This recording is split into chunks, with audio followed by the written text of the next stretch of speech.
Assalamualaikum warahmatullahi wabarakatuh. Bismillahi ma sya'allah, la yasuqul khaira illallah.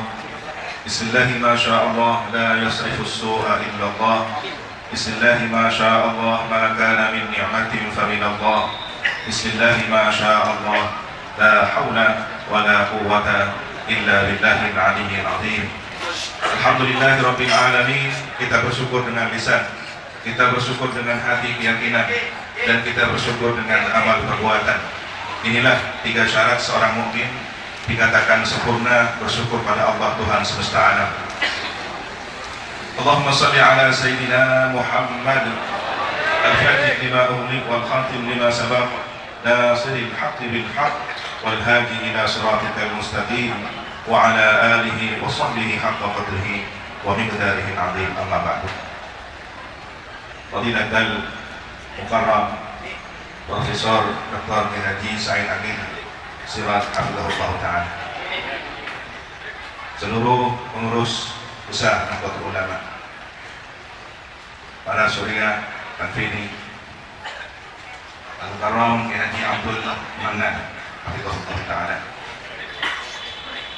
Ketua Lembaga Dakwah Nahdlatul Ulama Bapak Haji Agus Salim, para tuan guru, para romo yai, para tubagus ajudan yang tidak mampu kami sebutkan, para habaib, para masyayikh, seluruh warga nahdiyin, nahdiyat, hadirin, hadirat, muslimin, muslimat, hafizakumullah jami'an. Semoga kita dijaga oleh Allah Subhanahu wa taala. Amin. Mohon izin romo yai Said, ada hadiah buku untuk seluruh yang hadir, namun terbatas.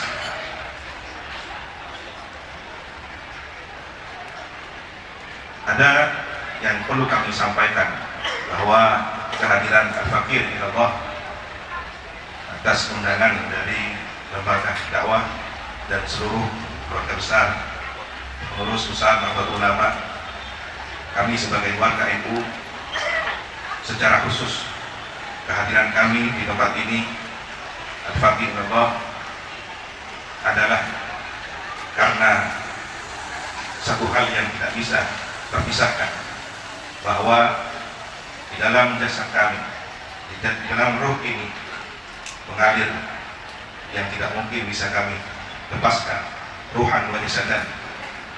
Beliau darah daging Al marhum Mbah Hasan Syamsul Arifi, yang tentunya kami sebagai dzurriyyah beliau, tentunya rasa syukur ini, rasa nikmat ini lahir dan besar menghirup akidah Ahlus Sunnah wal Jamaah ala masyrab Jami'ah Nahdlatul Ulama. Kami minum dari akidah Ahlus Sunnah wal Jamaah melalui guru-guru kami, orang tua kami, datuk kami, melalui orang-orang yang jadi wasilah kepada baginda Nabi Muhammad SAW, melalui Jami'ah yang kita cintai bersama, Jami'ah Nahdlatul Ulama.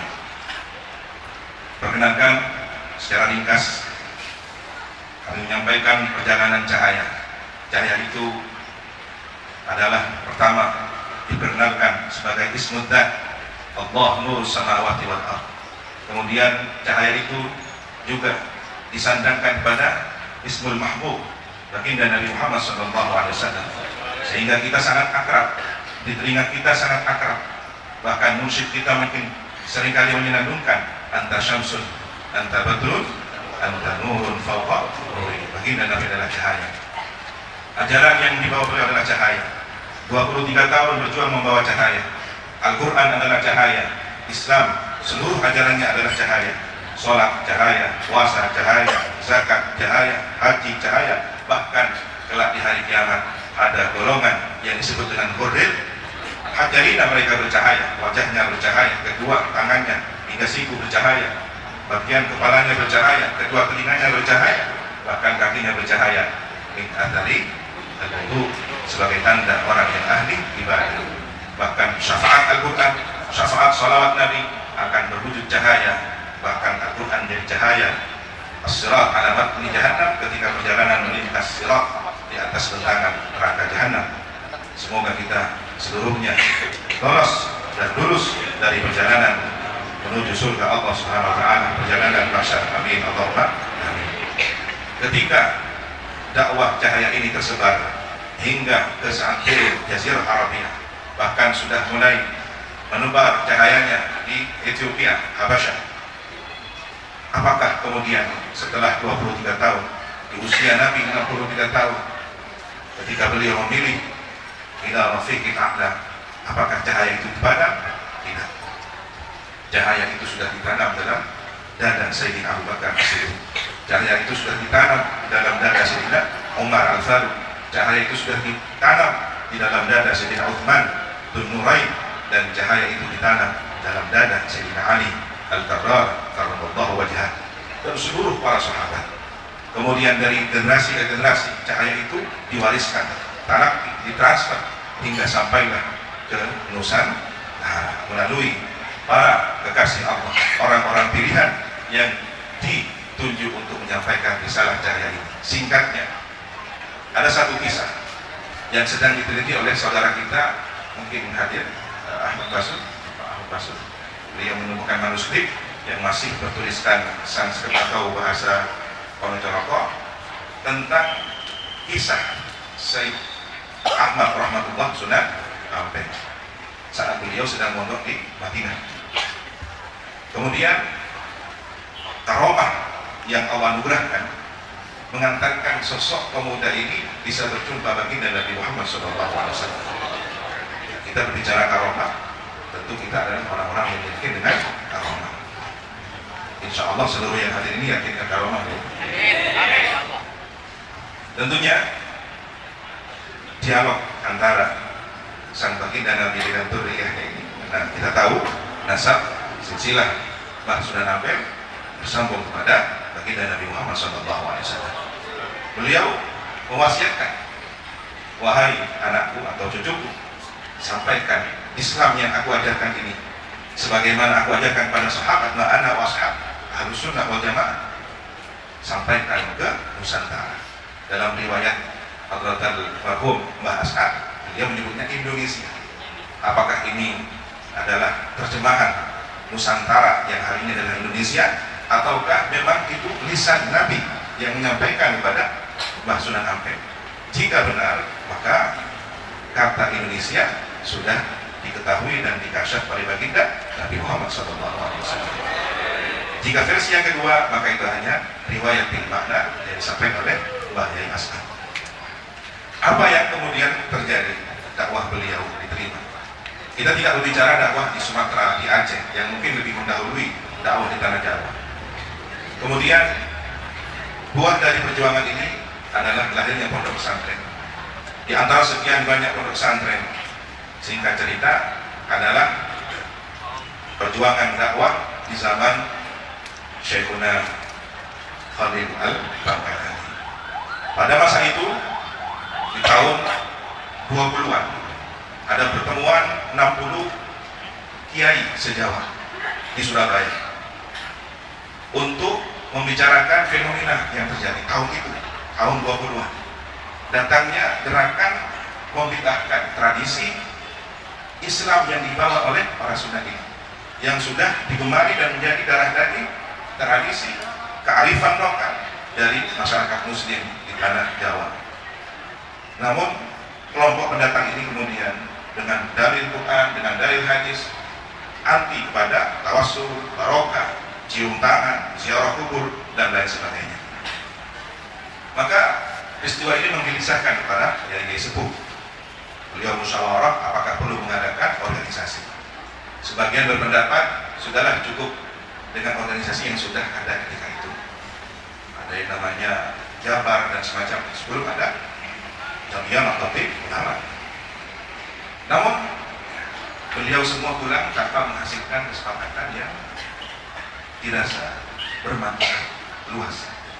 Hanya keluh kesah saling curang perasaan yang dirasakan masing-masing. Beberapa tahun kemudian ada 44 kurang lebih para yai dari berbagai daerah di Jawa dan Madura kumpul di Kiai Muntaha. Muntaha menantu dari Syekhuna. Para yai ini sungkan, merasa tidak nyaman kalau bertemu langsung dengan Syekhuna Khalil. Maka beliau semua yang hadir menceritakan kegelisahan yang sama tentang fenomena gerakan anti tradisi Islam yang sudah berkembang turun-temurun di dalam Jawa Barat. Maka tiba-tiba ada utusan dari Syekhona Khalil, Nasib. Nasib sampaikan kepada Muntaha untuk disampaikan kepada tamu-tamunya. Padahal belum ada HP, belum ada WhatsApp, belum ada teknologi media sosial dan lain sebagainya. Ketika itu Syekhona Khalil sudah mengetahui, sampaikan. Yuriduna an yudfi'u nurallah wallahu mutimmu nurihi walau. Nah, ini yang kemudian membuat puas para yang hadir. Saya puas. Berarti ini bagian dari tantangan. Ini bagian dari sunatullah yang memang harus dihadapi. Akan ada orang yang berupaya memadamkan cahaya-cahaya yang sejak dari zaman Nabi hingga para penerus perjuangannya. Ini harus dihadapi. Tetapi Allah akan menyempurnakan cahaya-cahaya kebenaran ini. Maka semua puas, semua merasa tenang. Tetapi bagaimana wujudnya? Disinilah kemudian santri Syekhona Khalil Hadratus Syekh Hasyim Asy'ari dengan penuh kegelisahan memikirkan kondisi ini, siang dan malam bermunajat, riyadhah, istikharah. Dalam riwayat yang lain beliau memohon kepada gurunya Syekhona Khalil agar mendapatkan petunjuk dan istikharah. Di tahun 24, mohon izin, dalam buku ini kami paparkan tahun 24 santri beliau yang bernama Raden Hasan masih remaja diutuslah mengantarkan tongkat dengan dibekali surat Taha, wa ma tilka biyaminika ya Musa qala ya as'ada wa ayat, cerita tentang tongkat Nabi Musa. Singkat cerita, di tahun berikutnya diutus kembali untuk mengantarkan tasbih dengan Asmaul Husna, ya Jabbar, ya Qahar. Mohon izin, mungkin ada atasnya. Ketika itu Syekhona Khalil mempraktikkan ya Jabbar, ya Qahar, suruh sampaikan kepada Hadratus Syekh Hasyim Asy'ari. Setelah dibaca 3 kali ya Jabbar, ya Jabbar, ya Jabbar, di perut. Kalau bahasa Indonesianya di perut. Ya, ini di perut 3 kali. Ya Jabbar, ya Jabbar, ya Jabbar. Begitu juga ya Qahar, ya Qahar, ya Qahar, ya Qahar. Dalam riwayat yang lain diputar urutan hingga selesai. Nah, pemahaman Hadratul Marhum Mbah As'ad, oh berarti saya ini suruh militan sepanjang perjalanan dari Bangkalan ke Teguh Ireng. Tetapi sesampainya di Teguh Ireng, ternyata Hadratul Syekh dengan berbinar, alhamdulillah, alhamdulillah, saya dapat restu untuk mendirikan Jam'iyah Ulama. Belum ada Nahdlatul Ulama, Jam'iyah Ulama dari guru saya Syekhona Khalil. Allah telah menurunkan isyarat itu melalui guru saya. Dan isyarat tasbih ya beliau, siapa yang berani mengganggu Nahdlatul Ulama maka dia akan hancur sendiri. Allahu Akbar. Allahumma shalli ala sayyidina Muhammad. Maka menyampaikan amanah ini kita perlu mengulang sejarah yang sama. Jika pohon yang sudah berusia 94 tahun, tentunya proses alam, ranting-ranting yang menguning, berguguran, perlu ada permajaan. Di mana memulainya? Dari akar. Kembalilah kepada fitrahnya. Akar itu bernama fitrah. Maka perkenankan renungan Al-Faqih Allah bahwa isyarat tentang tongkat, dan tongkat itu adalah bukan tongkat sembarangan, tetapi tongkat seorang Nabi Kalimullah yang memang memberikan teguh kepada syariat. Maka sudah seharusnya berdirinya satu organisasi yang melambangkan tongkat. Apakah tongkat ini? Dalam istilah Arab ini adalah identik dengan ra'il ghanam atau waqa'u, kan begitu fungsinya.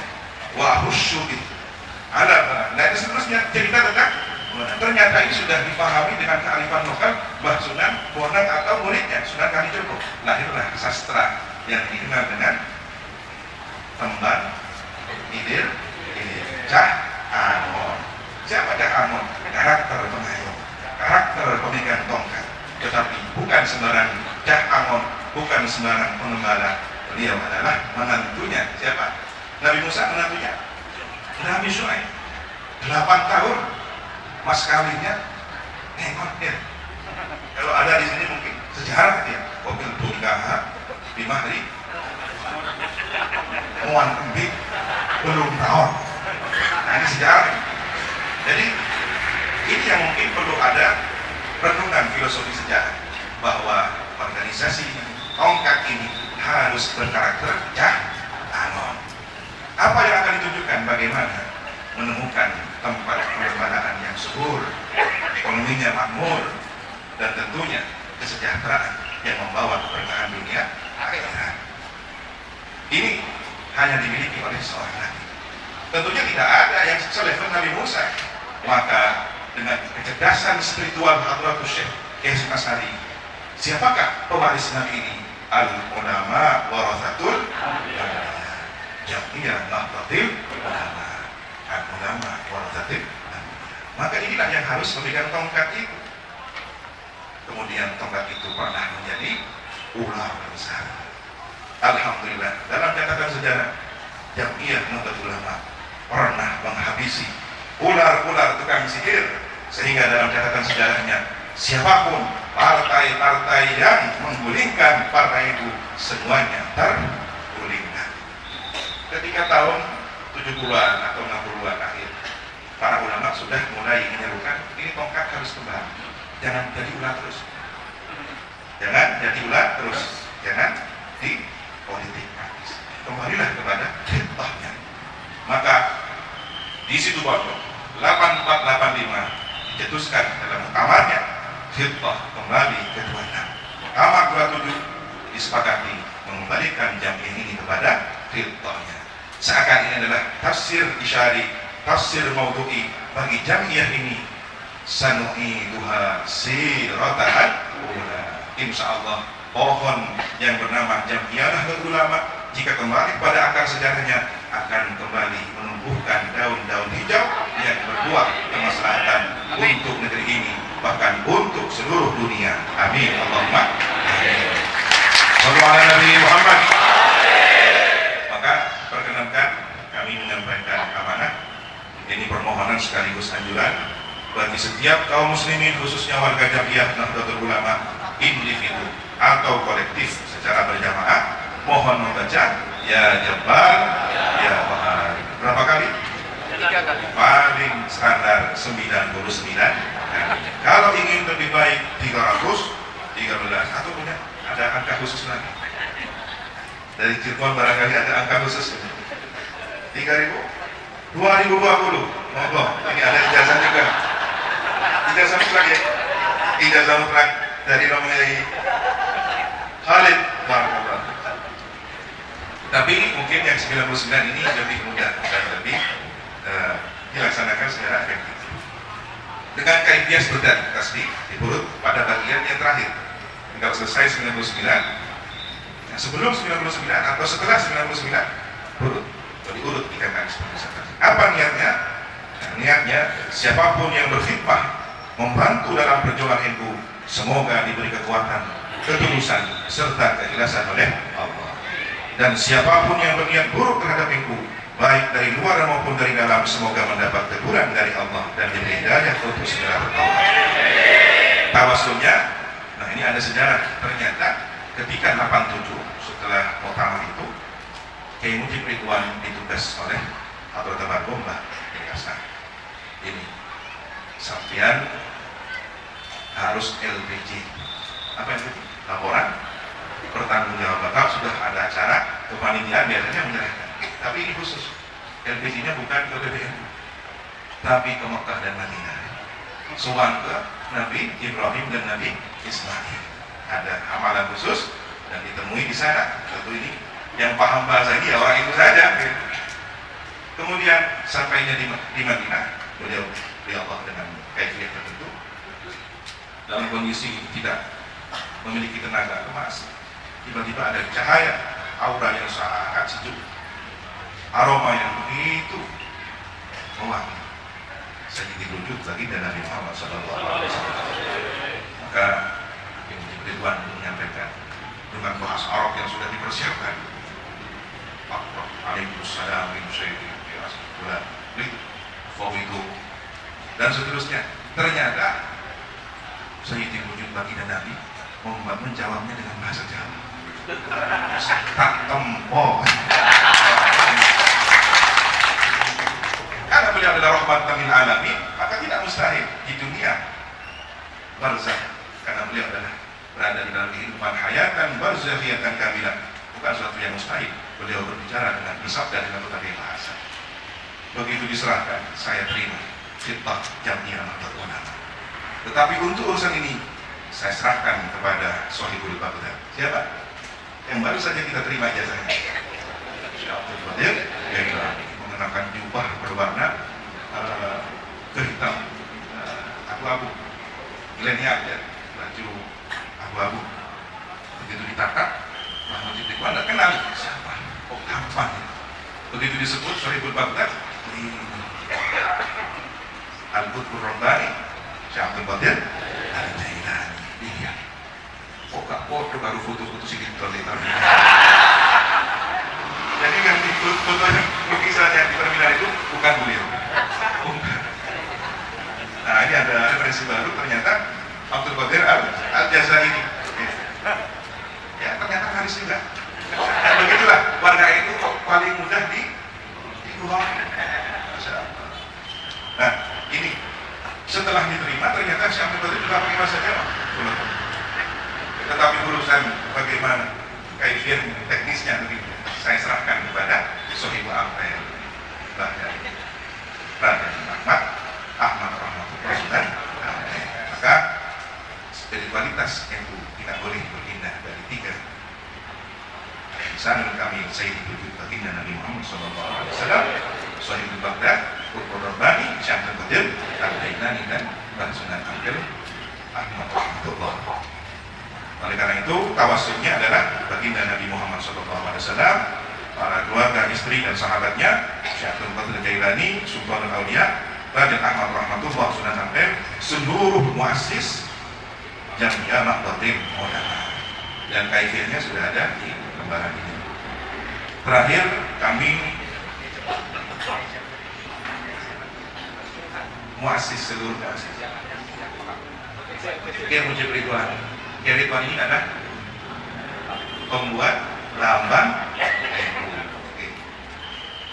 Kami ingin menyerahkan laporan amanah dari silaturahim Durriyah Masyayikh Al-Ghaib dan Ulama Jawa Timur.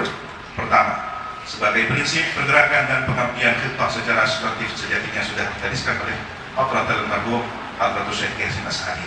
Kembali pada garis perjuangan para ulama salafus salih, dan ini sudah disebutkan dalam kitab beliau yang kami sertakan di sini. Kami sudah mendapat ini dari Dzurriyyahnya Ussalah Salahuddin. Ini adalah Risalah Ahlus Sunnah wal Jamaah yang ditulis oleh Al-Allamah Syekh Muhammad Hasyim Asy'ari. Ini monggo bisa dipublikasikan, bisa dikaji secara mendalam. Monggo. Di sini ternyata ada penjelasan tentang khitbah.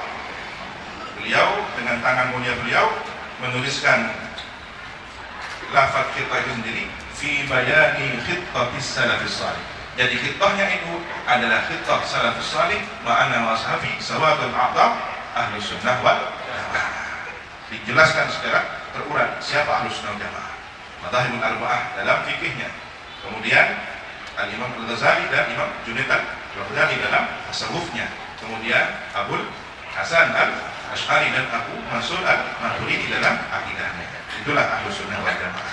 Kemudian yang kedua, melalui gerakan kultural ini, Majelis Silaturahim mengajak kepada semua warga NU untuk melakukan muhasabah terhadap fenomena ke-NU-an yang terjadi selama ini. Yang ketiga, niat tulus dan ikhlas dalam memperjuangkan NU.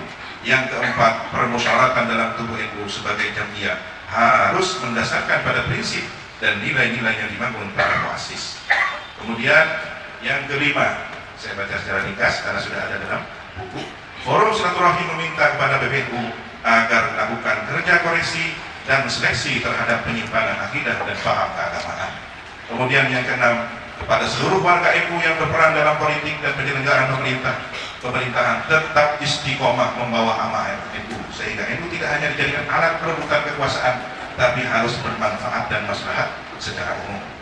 Yang ketujuh, mengembalikan peran dan fungsi kelembagaan mustasyar dengan melibatkan syuriah untuk mendorong para pengurus di NU maupun badan otonom agar menjalankan keorganisasian secara baik dan benar.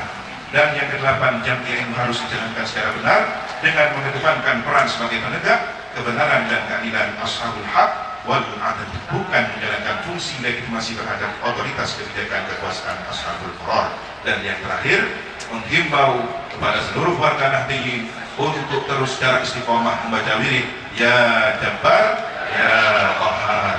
Allahumma qad balagna, Allahumma fashhad. Warja 21 November 2019. Semoga ada manfaat dan berkahnya. Alhamdulillah. Ihdinas siratal mustaqim. Wassalamualaikum warahmatullahi wabarakatuh.